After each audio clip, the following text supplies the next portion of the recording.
Hello प्यारे दोस्तों, YouTube channel अपना परिवार 07 में आप सभी का दिल खोल कर स्वागत है। आज तारीख 10/5/2025 से करंट अफेयर के जितने भी महत्वपूर्ण क्वेश्चन बन सकते हैं उनको हम डिस्कस करेंगे, तो इसलिए वीडियो आप लास्ट तक ज़रूर देखिए।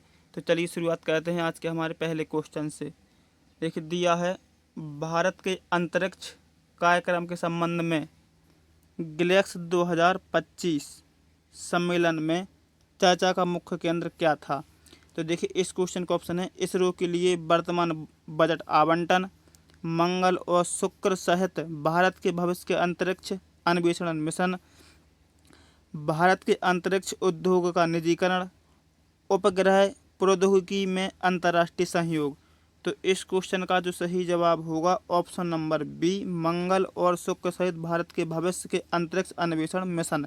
तो देखिए इस क्वेश्चन के बारे में देखते हैं। देखिए ग्लेक्स 2025 सम्मेलन, तो देखिए ग्लेक्स 2025 सम्मेलन में मंगल और शुक्र सहित भारत के भविष्य अंतरिक्ष अन्वेषण मिशनों पर चर्चा की गई। देखिए प्रधानमंत्री मोदी ने 2035 तक भारतीय अंतरिक्ष स्टेशन और 2040 तक चंद्रमा पर एक भारतीय अंतरिक्ष यात्री के उतारने की योजना पर प्रकाश डाला है। देखिए गगनयान मानव अंतरिक्ष उड़ान मिशन 2027 की शुरुआत में लॉन्च होने वाला है। देखिए आने वाले हफ्तों में Shubhanshu Shukla ISRO NASA axiom 4 mission के हिस्से के रूप में अंतर्राष्ट्रीय अंतरिक्ष स्टेशन की यात्रा करेंगे। भारत की अंतरिक्ष उपलब्धियों में एक ही मिशन में 100 उपग्रहों को लॉन्च करना और 2014 में पहले प्रयास में मंगल ग्रह पर उतरना शामिल है। तो चलिए इसी के साथ चलते हमारे अगले क्वेश्चन पर। दिया है ITI उन्नयन के लिए राष्ट्रीय योजना और कौशल विकास के लिए राष्ट्रीय उत्कृष्टता केंद्र स्थापित करने के लिए कुल वित्तीय आवंटन कितना है। तो इस क्वेश्चन का ऑप्शन है 50,000 करोड़, 60,000 करोड़, 70,000 करोड़ या 80,000 करोड़। तो इस क्वेश्चन का जो सही जवाब होगा ऑप्शन नंबर बी, 60,000 करोड़ रुपए। तो देखिए इसके बारे में देखते हैं। देखिए औद्योगिक प्रशिक्षण संस्थान ITI उन्नयन के लिए राष्ट्रीय योजना। देखिए सरकार की मंजूरी, सरकार ने औद्योगिक प्रशिक्षण संस्थान जिसको हम ITI कहते हैं उन्नयन के लिए राष्ट्रीय योजना और कौशल विकास के लिए 5 राष्ट्रीय उत्कृष्टता केंद्र स्थापित करने को मंजूरी दी। कुल परिव्यय जितना है इस पहल के लिए 60,000 करोड़ रुपए आवंटित किए गए। देखिए इसका उद्देश्य है भारत की व्यावसायिक शिक्षा प्रणाली को बदलने की दिशा में एक बड़ा कदम। तो चलिए इसी के साथ चलते हमारे आज के अगले क्वेश्चन पर। दिया है स्टार्टअप्स MSME और उद्यमियों को सशक्त बनाने के लिए किन 2 संस्थाओं ने एक समझौता ज्ञापन पर हस्ताक्षर किए हैं।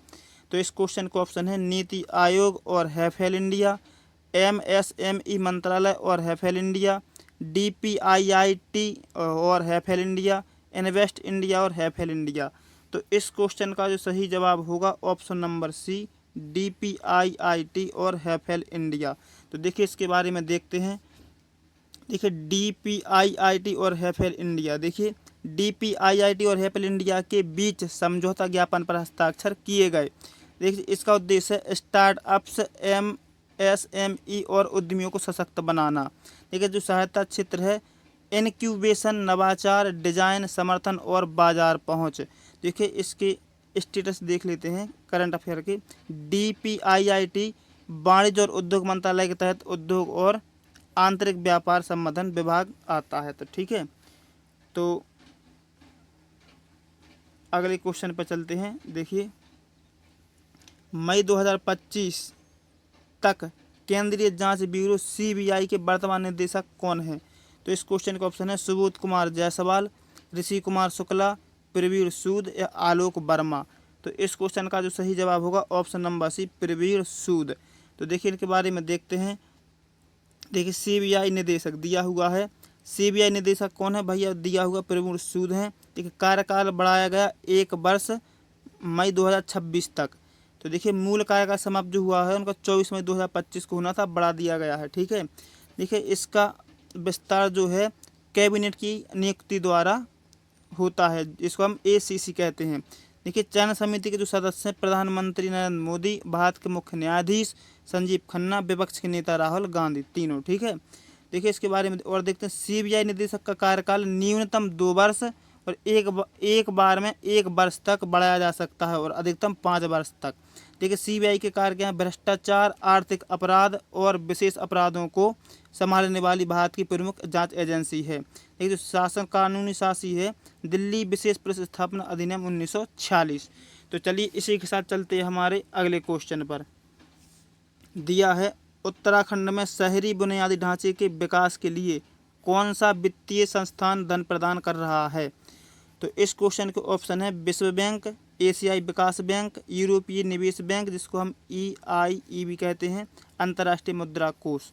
तो इस क्वेश्चन का जो सही जवाब होगा ऑप्शन नंबर सी, यूरोपीय निवेश बैंक। तो देखिए इसके बारे में देखते हैं। देखिए यूरोपीय निवेश बैंक जिसको हम EIB भी कहते हैं, देखिए वित्त पोषण प्रदान करता कौन है? यूरोपीय निवेश बैंक EIB। और कुल जो धनराशि है 1910 करोड़ रुपए, लगभग $191, $191 मिलियन के लगभग। तो देखिए इसका उद्देश्य क्या है? उत्तराखंड में शहरी बुनियादी ढांचे का विस्तार करना। और देखिए लक्षित क्षेत्र कौन सा? पिथौरागढ़ है, सितारगंज है, रुद्रपुर है, काशीपुर है, चंपावत है, किच्छा है, कोटिद्वार है, विकासनगर है और हल्द्वानी जैसे शहरों में जलापूर्ति और स्वच्छ सेवाएं प्रदान होंगी। तो चलिए इसी के साथ चलते हैं हमारे अगले क्वेश्चन पर। दिया है DPIIT और हैफेल इंडिया के बीच हस्ताक्षर समझौता ज्ञापन का मुख्य उद्देश्य क्या है? तो देखिए इस क्वेश्चन का ऑप्शन है भारत में प्रत्यक्ष विदेशी निवेश को बढ़ावा देना, भारत में विनिर्माण क्षेत्र को बढ़ावा देना, स्टार्टअप्स, MSME और उद्यमियों को सशक्त बनाना, फर्नीचर उद्योग में कौशल विकास की सुविधा प्रदान करना। तो इस क्वेश्चन का जो सही जवाब होगा option number C, startups, MSME और उद्यमियों को सशक्त बनाना। तो देखिए इसके बारे में देखते हैं। देखिए DPIIT और हैफेल इंडिया, देखिए DPIIT और हैफेल इंडिया के बीच समझौता ज्ञापन पर हस्ताक्षर किए गए। इसका उद्देश्य जो है स्टार्टअप्स, MSME और उद्यमियों को सशक्त बनाना है। सहायता क्षेत्र जो है इनोवेशन, नवाचार, डिजाइन, समर्थन और बाजार पहुंच है। तो ठीक है, इसके बाद चलते हैं। देखिए DPIIT वाणिज्य और उद्योग मंत्रालय के तहत उद्योग और आंतरिक व्यापार संवर्धन विभाग। ठीक है, तो चलिए इसी के साथ चलते हैं हमारे अगले क्वेश्चन पर। दिया है उत्तर प्रदेश में हाल ही में शुरू की गई कृषि और डिजिटल कौशल पर केंद्रित 2 पहलों के नाम क्या हैं? तो इस क्वेश्चन का ऑप्शन है डिजिटल कृषि और स्किल यूपी, एग्रीटेक यूपी और युवा कौशल, यूपी एग्रीज और AI प्रज्ञा, किसान कल्याण और डिजिटल भारत यूपी। तो इस क्वेश्चन का जो सही जवाब होगा option number C, UP Agris और AI प्रज्ञा। तो देखिए इसके बारे में देखते हैं। दिया है यूपी सहमत और AI प्रज्ञा के बारे में देखते हैं। देखिए कार्यक्रम जो है यूपी एग्रीज और AI प्रज्ञा का पहला शुभारंभ हुआ है। देखिए शुभारंभकर्ता कौन है? उत्तर प्रदेश के CM योगी आदित्यनाथ और विश्व बैंक के अध्यक्ष अजय बंगा। जो स्थान कहाँ पे हुआ? लखनऊ में। यूपी में कृषि, नवाचार और डिजिटल कौशल सशक्तिकरण करना है। ठीक है, देखिए विश्व बैंक का मुख्यालय कहाँ है? वाशिंगटन DC में है, ध्यान रखना है आपको। और विश्व बैंक के अध्यक्ष कौन है? अजय बंगा है। और उत्तर प्रदेश की राजधानी कहाँ है? लखनऊ। तो आपको ध्यान रखना है क्या है? लखनऊ। तो चलिए इसी के साथ चलते हैं हमारे अगले क्वेश्चन पर। दिया है CBI निदेशक के कार्यकाल के विस्तार को किस निकाय ने मंजूरी दी? तो इस क्वेश्चन का ऑप्शन है भारत की संसद, भारत का सर्वोच्च न्यायालय, मंत्रिमंडल की नियुक्ति समिति जिसको ACC कहते हैं और गृह मंत्रालय। तो इस क्वेश्चन का जो सही जवाब होगा ऑप्शन नंबर सी, भारत मंत्रिमंडल की नियुक्ति समिति जिसको हम ACC कहते हैं, इसका सही जवाब होगा। इसके बारे में देखते हैं। देखिए CBI निदेशक कौन है अभी वर्तमान? प्रवीण सूद। और कार्यकाल बढ़ाएगा 1 वर्ष मई 2026 तक। और मूल कार्यकाल समाप्त जो होना था 24 मई 2025 को होना था, बढ़ा दिया गया है। और देखिए विस्तार द्वारा अनुमोदित है कैबिनेट की नियुक्ति समिति ACC। ये होगा हमारे क्वेश्चन का सही जवाब। तो देखिए चयन समिति के सदस्य कौन कौन? प्रधानमंत्री नरेंद्र मोदी, भारत के मुख्य न्यायाधीश संजीव खन्ना और विपक्ष के नेता राहुल गांधी। तो देखिए इसके स्टेटिक्स करंट अफेयर देख लेते हैं। CBI निदेशक का कार्यकाल न्यूनतम 2 वर्ष तक और एक वर्ष तक बढ़ाया जा सकता है, अधिकतम 5 वर्ष तक। तो देखिए CBI के कार्य क्या है? भ्रष्टाचार, आर्थिक अपराध और विशेष अपराधों को संभालने वाली भारत की प्रमुख जांच एजेंसी है। और शासी कानून है दिल्ली विशेष पुलिस स्थापना अधिनियम 1946। ठीक है, तो चलिए इसी के साथ चलते हैं हमारे अगले क्वेश्चन पर। दिया है शास्त्रीय और क्वांटम संचार प्रौद्योगिकियों में सहयोगात्मक अनुसंधान के लिए किन दो संगठनों ने भागीदारी की है? तो इस क्वेश्चन का ऑप्शन है इसरो और DRDO, सी डॉट और इसरो, सी डॉट और CSIRNPL और DRDO और CSIRNPL। तो इस क्वेश्चन का जो सही जवाब होगा ऑप्शन नंबर सी डॉट और CSIRNPL। तो देखिए इसके बारे में देखते हैं। सी डॉट और CSIRNPL देखिए दिया हुआ है। देखिए साझेदार सी डॉट और CSIR राष्ट्रीय भौतिक प्रयोगशाला, ठीक है, CSIRNPL इसको कहते हैं, इसका फुल फॉर्म दिया हुआ था। उद्देश्य क्या है इसका? शास्त्रीय और क्वांटम संचार प्रौद्योगिकियों में सहयोगात्मक अनुसंधान। और क्षेत्र क्या है? क्वांटम कुंजी वितरण, ठीक है, QKD। और एकल फोटोन स्रोत और डिटेक्टर विद्युत चुम्बकीय रूप से प्रेरित पारदर्शिता जिसको EIT कहते हैं आधारित क्वांटम सिस्टम FPGA आधारित नियंत्रण इलेक्ट्रॉनिक्स। तो चलिए इसी के साथ चलते हैं हमारे अगले क्वेश्चन पर। आज के लास्ट क्वेश्चन पर दिया है उत्तर प्रदेश में शुरू की गई AI प्रज्ञा पहल का लक्ष्य क्या है? तो इस क्वेश्चन के ऑप्शन है सरकारी सेवाओं में AI उपयोगों को बढ़ावा देना, विश्वविद्यालयों में AI अनुसंधान केंद्र स्थापित करना, या राज्य भर में 10 लाख युवाओं को आर्टिफिशियल इंटेलिजेंस कौशल में प्रशिक्षित करना, उत्तर प्रदेश में AI क्षेत्र में निवेश आकर्षित करना।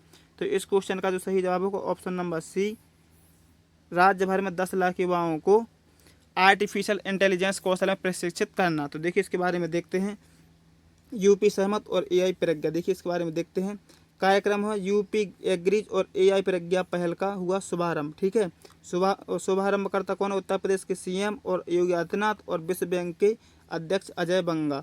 देखिए स्थान कहाँ पर हुआ? लखनऊ में हुआ। और यूपी में कृषि नवाचार और डिजिटल कौशल सशक्तिकरण, ठीक है। और इसके करंट अफेयर्स देख लेते हैं स्टेटस वाला। विश्व बैंक का मुख्यालय कहाँ है? वाशिंगटन DC में है। और विश्व बैंक के अध्यक्ष को है अजय बंगा है, ठीक है, वर्तमान में। उत्तर प्रदेश की राजधानी क्या है? लखनऊ। तो देखिए वीडियो पसंद आया तो लाइक करें, शेयर करें और हमारे यूट्यूब चैनल को सब्सक्राइब करें। डेली करंट अफेयर देखने के लिए हमें सुबह 9 बजे जुड़ना ना भूलें।